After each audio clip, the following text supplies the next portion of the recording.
Y nos vamos ahora a Tenerife. Todo comenzó en 1941 en el municipio de Güímar, Canarias. Allí se concentraban asombrosas manifestaciones paranormales aún recordadas en la Casa de Frías. Los testigos relatan lluvias de piedras brillantes, aparición y movimiento inexplicable de objetos inmobiliarios e incluso puntuales ataques a los testigos perpetrados por manos invisibles. Martín Pérez, buenas noches, ¿qué tal? Muy buenas noches a todos, ¿cómo estamos? Ya tenía ganas ya de hablar, que llevo toda la noche aquí calladito y se me estaba como durmiendo la garganta, ¿no? La lengua. ¿Qué tal? Pues mira, hoy traigo un tema que forma parte ya... Dio mucho que hablar este tema. Sí, dio mucho que hablar. Y Como todavía siempre, sigue, estas cosas se acaban un poco olvidando, ¿verdad? Yo voy a compartir un momentito la pantalla mientras les voy comentando. Y aquí está nuestro hermoso y maravilloso valle de Güímar, en cuya parte meridional, esto es para ponernos un poco en situación, ¿no?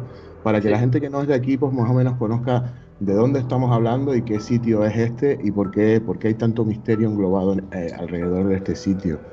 Pues en la zona de Agache, que es una zona que está muy alta, de pinares, una zona extensa, muy agreste, de la zona meridional del Valle de Güímar, que tiene unas características especiales y diferentes a lo que es el resto del valle, porque está bastante aislada de los otros núcleos poblacionales. Entonces, se criaron en esa zona unos rasgos sociales y culturales muy específicos y muy diferenciados de las demás zonas, ¿no? Del Valle de Güímar. Para acceder a esta zona alta de Pinares, pues como vemos, entramos en altura, ¿no? Y la bruma muchas veces nos acompaña y hace pues como un ambiente y una energía de mucho misterio alrededor, ¿no? Ustedes imagínense esto a principios de los años 40, después de la guerra, sobre todo en esta zona que es llamada Llano de las Lajas o Llano de las Brujas,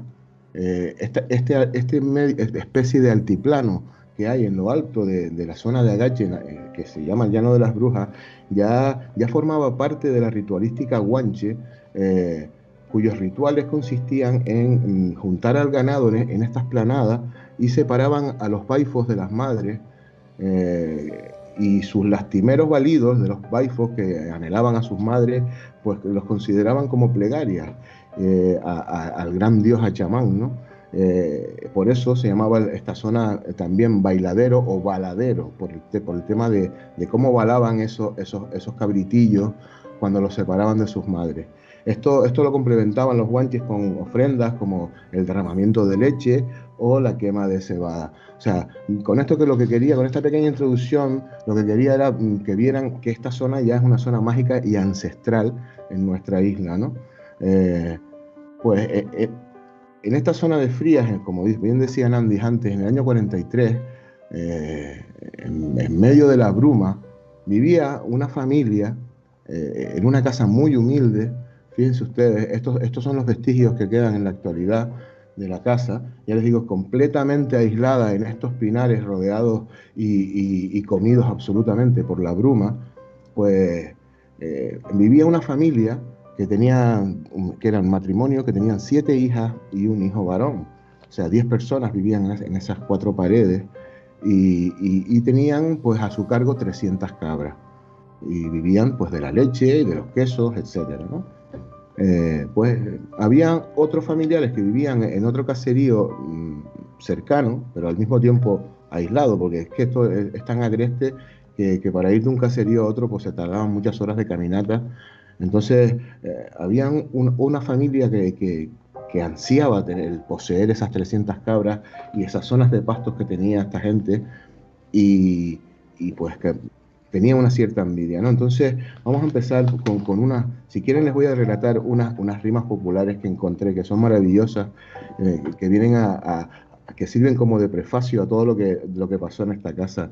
Y dicen así: allá en el Pinar de Frías va el padre Ramón muy diestro. Dicen que rezó en un día más de 3000 Padre Nuestros. Dicen que de Ave María otra tanta cantidad, porque dicen que ahí está el enemigo rondando. Y yo lo que estoy contando es que esto lo que estoy pensando es que esto no puede ser verdad. Estas rimas populares corrieron como la pólvora en esta zona y no quería dejar de nombrarlas, ¿no? Bueno, vamos a los hechos. ¿Qué pasó? ¿Qué pasó en el 43 en esta casa?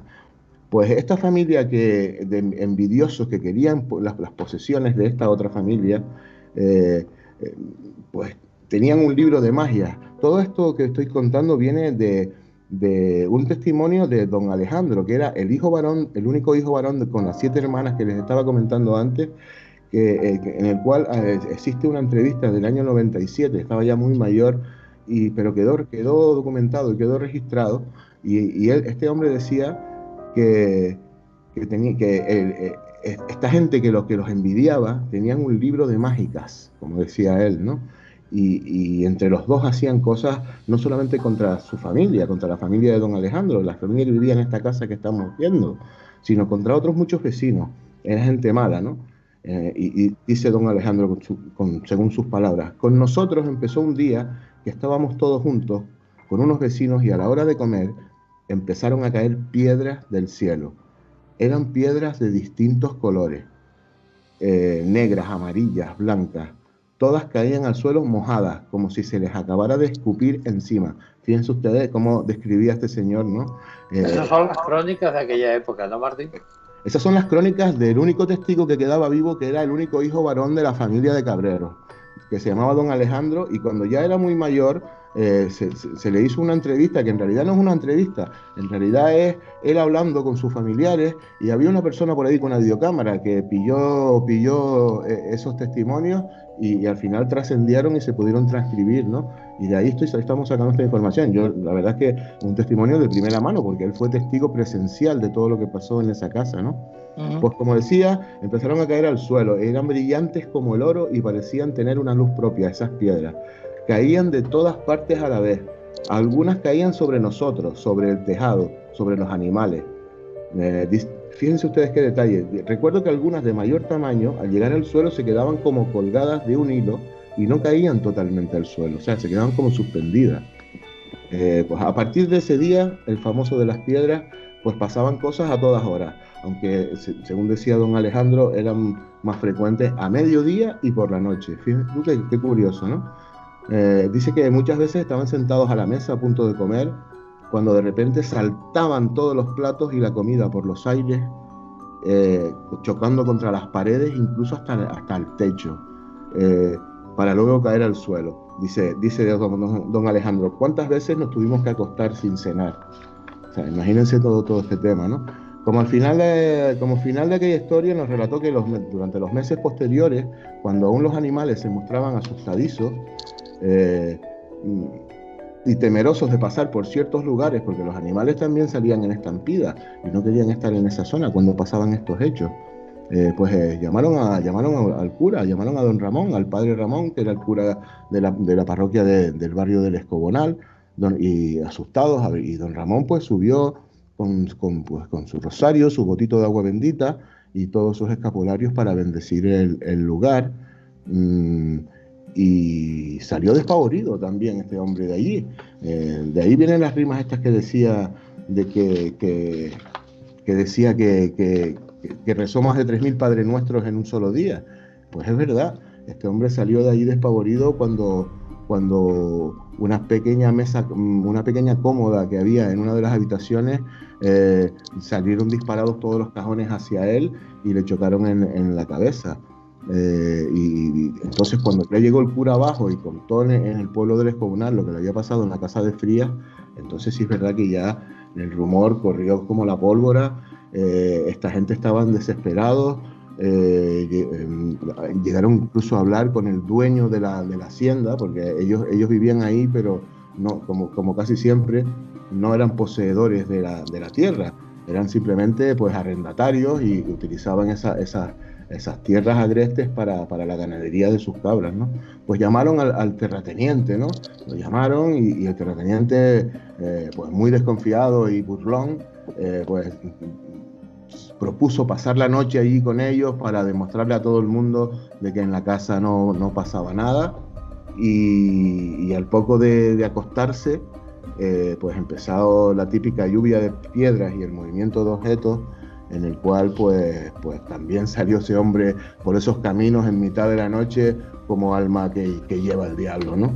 Creo que en ese momento, perdona Sí, sí. Martín, mientras ellos iban corriendo despavoridos, creo que las piedras seguían cayéndoles encima, ¿no? Sí, exactamente, justamente a eso iba a decir, que no solamente se circundaba a la casa en los fenómenos, de hecho, los padres ya estaban tan atemorizados que mandaron algunas de sus 7 hijas, imagínense ustedes, 7 hijas y un hermano, con esos padres viviendo esos fenómenos a principios de los años 40. Yo me imagino la angustia que habían vivido, entonces ellos desesperados, pues enviaron algunas de sus hijas a vivir con familiares a otros pueblos, y se cuenta que los fenómenos también las siguieron a ellas a casa de sus familiares, y también en casa de sus familiares sucedían cosas extrañas. Como final de la historia, ¿no? Por decirlo un poco así, para pasar un poco también aquí vemos algunas fotos este es el estado más o menos actual del interior de la casa, está en un estado de abandono. Aquí puse esta foto de las piedras, que no son estas las piedras, pero como más o menos para que la gente se haga una pequeña idea de cómo cabían esas piedras. Ustedes imagínense qué pasaba por las mentes de esta gente sencilla, que a lo mejor no sabían ni leer ni escribir y se dedicaban única y exclusivamente al cuidado de sus cabras y a la elaboración de quesos cuando se veían delante de sus ojos estos fenómenos, ¿no? Y es que me pongo en el pellejo de estas personas y la verdad es que se me pone la carne de gallina de lo que habrán pasado. Como final de la historia, nos relata don Alejandro, perdona Nandi, que durante los meses posteriores, cuando todavía los animales estaban un poco asustadizos, llegó un primo suyo que se las echaba de valiente, ¿no? Y entonces se apostó que no sería capaz de subir hasta una huerta que hay en lo alto del barranco, y que para que justificara que había llegado a la huerta tenía que arrancar y traerle una mata de chícharos, que es una hierba que ellos plantaban ahí arriba y que estaba plantada precisamente en ese cantero. Alejandro sabía que desde siempre allí ocurrían apariciones de seres blancos, unos seres etéreos que parecen venir de otra dimensión y que guardan ciertos ancestrales lugares de culto sagrado o portales similares a los de los que se habla mucho también, el del Barranco de Badajoz, que no queda tan lejos de este sitio, ¿no? Entonces el primo, muy valiente, sube por esos andurriales, y se lleva a su perro, se lleva un par de cabras para no ir del todo solo, y al llegar arriba escucha como alguien le llama por su nombre y le pregunta que a dónde va, y él, extrañado, mira a todas partes y no ve a nadie. Pues continúa subiendo ya con la mosca detrás de la oreja, y entonces pues consigue ver ese ser etéreo, alto como un pino, que con voz de trueno le dice que si está subiendo hasta allí solo por una apuesta, que no lo haga y se vuelva, pues está entrando en tierra sagrada y en ese momento nadie puede entrar allí. El muchacho se quedó, solamente decía pues, y al salir de allí y regresar a la casa, que ya los perros y las cabras habían salido mucho antes, el chico no se quedó tan traumatizado que esa tartamudez del pues la llevó consigo toda su vida, y a partir de ese momento pues fue tartamudo el resto de su vida, ese chico, del trauma que cogió. Pues nada, esto es la historia que les quise contar, porque todo esto, ¿por qué quería hablar yo de la Casa de Frías? ¿Por qué quería hablar yo de todos estos fenómenos? Principalmente porque conozco personas que todavía este tipo de apuestas, de subir a pasar noches arriba, de descreídos, se siguen dando, aunque muy poco frecuentemente, pero se siguen dando porque tengo testimonios que así lo acreditan, y todavía sigue la gente viviendo cosas raras en la Casa de Frías. Todavía siguen habiendo caídas de piedras extrañas en mitad de la noche. Y como no podía ser de otra manera, estamos preparando el grupo de Clave 7, el grupo de investigaciones, el grupo de exploraciones, pues ahora que ya se puede trasnochar y ya el confinamiento y el estado de alarma pues ha pasado, pues en estos próximos días de verano, organizar una noche entera de investigación en esta casa de fría. Muy bien, Martín. Valeria y después Elizabeth quiere preguntarte algo. Buenísimo, Martín. Buenísimo todo lo que has contado. La verdad que justamente yo quería saber si ustedes habían ido, justamente, ¿no? Y te me adelantaste. Pero, yo sí fui, yo he estado allí. Yo también he estado ahí en esa casa. Sí, pero es que hay una cosa que me parece muy curiosa. ¿Cómo puede ser un lugar sagrado si hay ese tipo de manifestaciones tan extrañas, ¿no? Y además fueron convocadas con mucho resentimiento y mucho odio. ¿Qué ha ocurrido con esa familia que convocó este tipo de poderes? ¿Qué pasó? ¿Siguen vivos? ¿Están allí? ¿Se sabe qué pasó? ¿Ese libro existió? ¿Qué pasó realmente? Las crónicas, vamos a ver, en aquella época las cosas se tapaban mucho. Y esta gente se quejaba de esa familia, pero esa familia siempre negó absolutamente cualquier implicación, negó la existencia del libro y siempre dijo que esto eran cosas de esta gente y que esta gente que lo que querían era difamarlos, ¿no? Y que ellos no tenían absolutamente nada que ver con este tema. Es que fue como una maldición, porque justamente tú has contado que incluso a los hijos los persiguió ese tipo de cosas. Fue una especie de maldición que les echaron.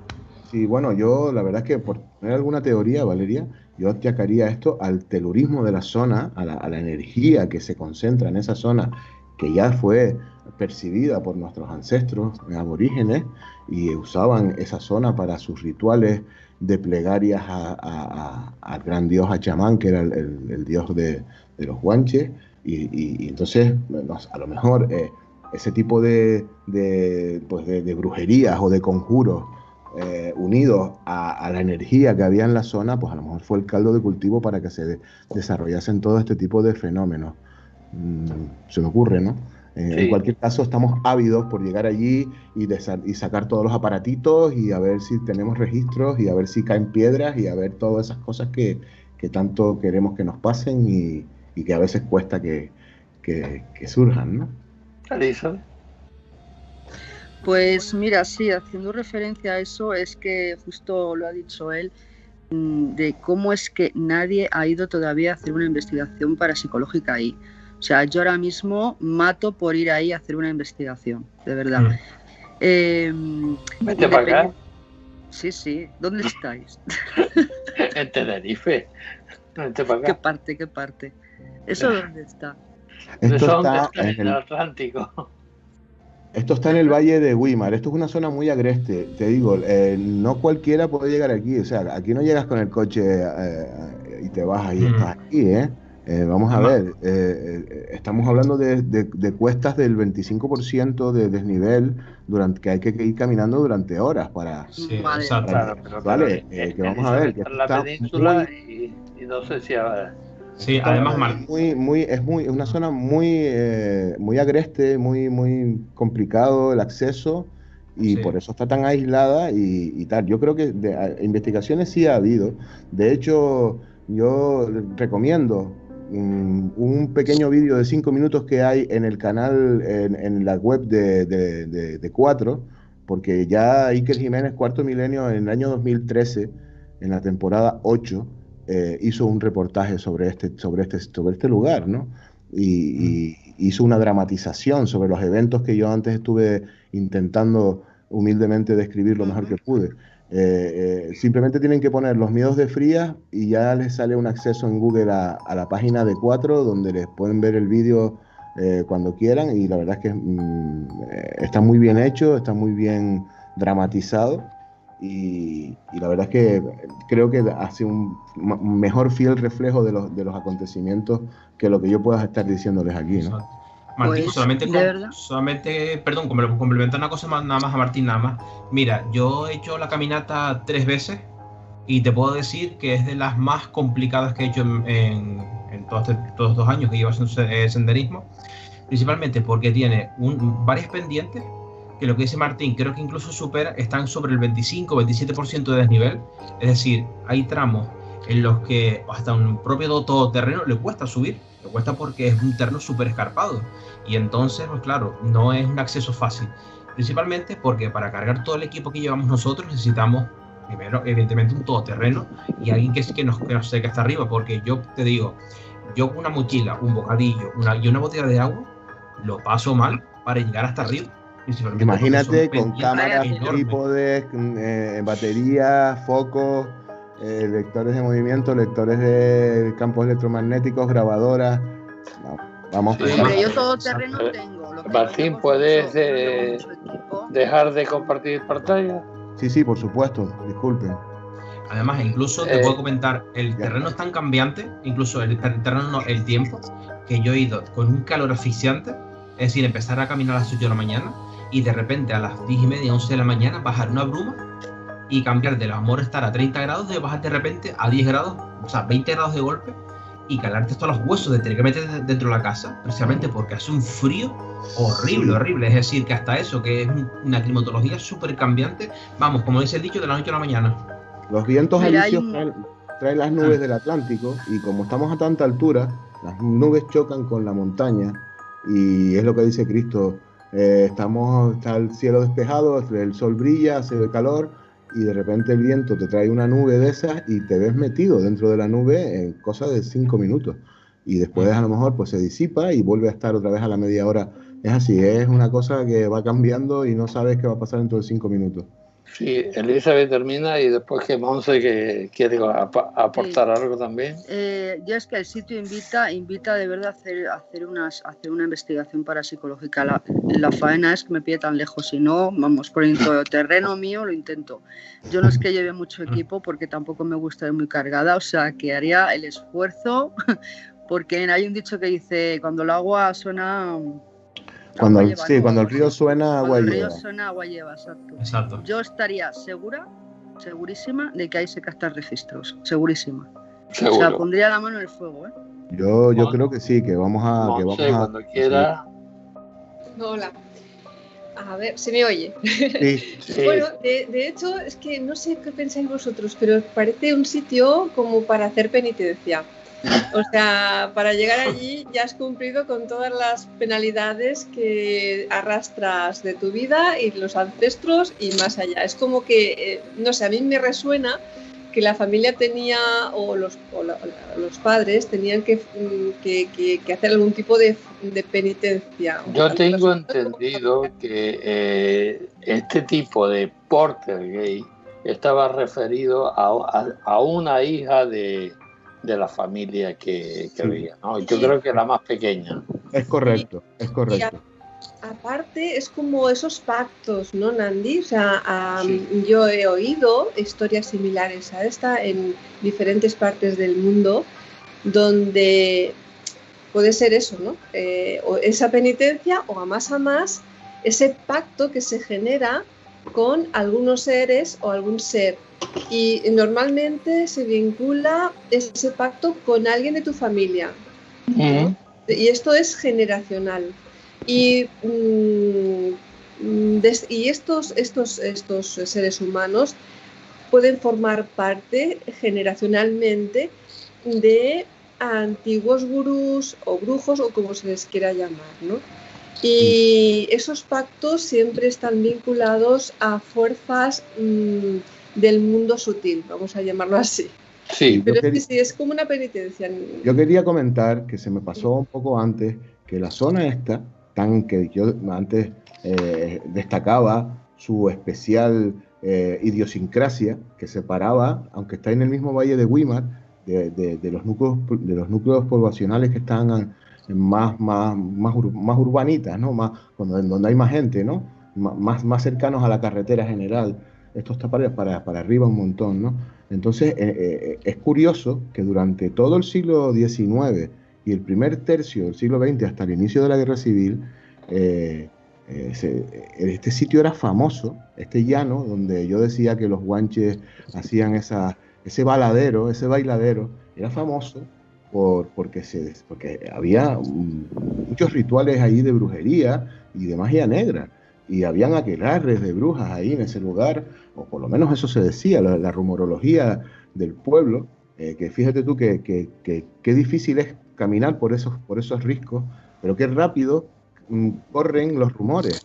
Los rumores corren mucho más rápido que las personas, y todas estas cosas se sabían, pero vamos, en minutos en toda la zona, ¿no? y esto es muy famoso, esta zona, o sea, que estamos hablando de que esto no fue, que a lo mejor puede ser provocado, el fenómeno poltergeist, sí es verdad que está muy estudiado, que siempre suele ser una persona joven de la familia, que está entrando en la adolescencia, que puede ser por una serie de traumas o lo que sea, que la que provoque los fenómenos, pero al mismo tiempo esto está unido al tema de la caída de piedras, el tema de la maldición o del conjuro de magia negra que les realizó esta otra familia, y también, fíjense ustedes, ese huerta o ese cantero separado donde fue el primo de don Alejandro, donde siempre, decía don Alejandro, se decía que ahí se aparecían esos seres, con lo cual es que tenemos un potaje de cosas que están todas en el mismo sitio.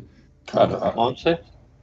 Sí, bueno, otro tema es que hay ciertos misterios en torno a edificios en lugares, bueno, como este y sitios súper difíciles de llegar, que uno se piensa, bueno, este sitio con tantos años de antigüedad, ¿cómo podían subir a estas piedras de estas dimensiones si alrededor no hay estas piedras? Está todo, es muy escarpado y aparte no hay ni materiales para edificar lo que se ve, ¿no?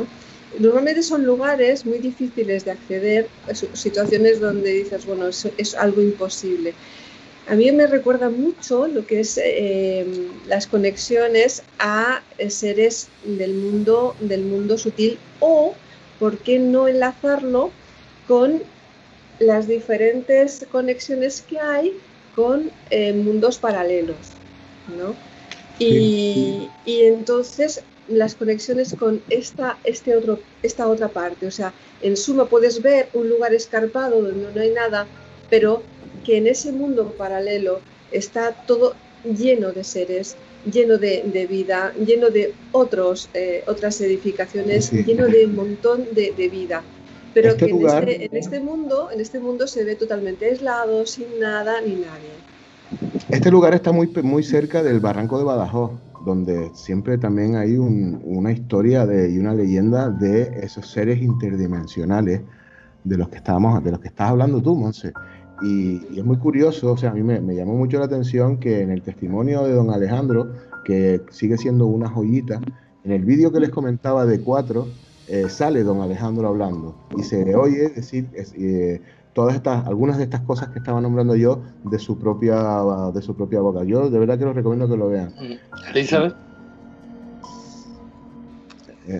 Sí, mira, yo también estaba pensando, ¿no?, que quizá también tenga que ver con el terreno. O sea, ya no solamente con la casa o la familia, sino el terreno. Por ejemplo, ha habido casos que se han encontrado yacimientos de cementerios, a lo mejor de la época medieval o de la época musulmana incluso, ¿vale? También hay vórtices energéticos que puede dar lugar a que ciertas energías, ¿vale?, se puedan manifestar.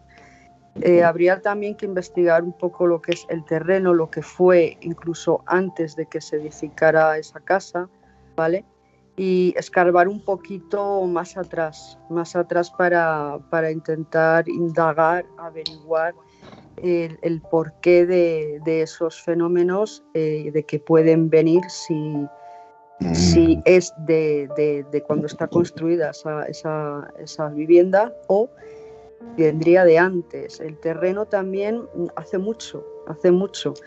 Puede ser un vórtice, puede ser lo que dice la compañera, o que haya habido algún suceso en ese terreno que digamos que se haya quedado impregnado, ¿vale?, y dé lugar a ciertos fenómenos.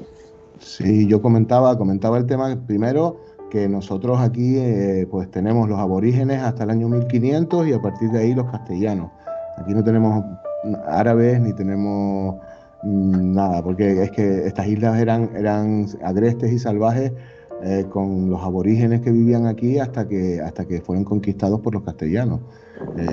Entonces esto es una zona que fue ya detectada la energía por los aborígenes, y después como tú decías, Elizabeth, que puede ser que haya sucedido algo después, pues a lo mejor todas estas rituales que sucedieron durante el siglo XIX, todos estos aquelarres, todas estas rituales de magia negra, todas estas brujerías, a lo mejor es verdad que pudo en alguna de estas, algún suceso, haber abierto algo y haberse quedado eso ahí sin cerrar del todo.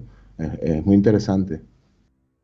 Bueno, eso lo averiguarán cuando vayan allí, pongan los aparatitos y se queden toda la noche. Yo no sé si tendrán el 4x4 ese, porque el 4x4 no sube. No, el coche sube hasta cierto punto. Y claro, tiene que ser un 4x4. Caminando. Y después tenemos que subir caminando un par de horas más hasta llegar al lugar. O sea, imagínense qué difícil es llegar al sitio, ¿no? Es complicado. Así que una vez que lleguemos arriba, ya no es decir, ay, que me aburro, me voy para casa. No, ya te jodiste, con perdón. Te tienes que quedar ahí hasta que se haga de día, porque no te vas a ir a echar a caminar de noche por esos riscos, porque vamos, que no. Entonces, bueno, hay que aguantar el tipo como sea y hay que aguantar toda la noche ahí como podamos. La idea es quedarse dentro de la casa, ¿no? Sí, la idea es, Exacto, bueno, sí. No creo que nos dé tiempo a echarnos a dormir. Estaremos toda la noche, pues entre unos aparatitos y otros, haciendo experimentos, grabando psicofonías o simplemente hablando, porque el sitio la verdad es que no se presta mucho para que te tumbes a dormir, ¿no? No, pero por lo menos mirar al cielo y ver las estrellas. Está claro que el espectáculo va a ser maravilloso, porque es una zona que te digo que no hay absolutamente ningún tipo de contaminación lumínica. Y gracias y estaremos por encima de las nubes, con lo cual tendremos toda la bóveda celeste para nosotros y disfrutaremos del maravilloso cielo nocturno que tenemos aquí en Canarias. Pues yo no sé cuándo van a ir, pero yo no sé si podré acercarme con ustedes. No sé si en las próximas semanas o de aquí a un mes. Ya lo prepararán y todo esto, ¿no? Yo los invito a que vengan para acá. Intentaremos grabar un pequeño reportaje y después emitirlo en uno de los programas de Clave 7 Live para que pues estén un poco ustedes con nosotros cuando lo vean, ¿no? Y puedan compartir un poco las sensaciones y espero que tengamos que dedicar un programa completo a esto, porque resulta que tuvimos un montón de resultados y tenemos que enseñar muchas cosas que nos pasaron, ¿no? Ojalá. Bueno, chicos, hemos llegado al final. Muchísimas gracias a todos. Monse, Cristo, Martín, Valeria, Fini, que está escondida, que no sé si estará o no estará, Carlos y Elizabeth. Muchísimas gracias a todos y al realizador, que siempre me olvido, que no lo veo. Está ahí escondido. Hasta la próxima semana y que sean muy felices. Adiós, gracias por todo. Feliz fin de. Gracias a todos. Besito. Gracias.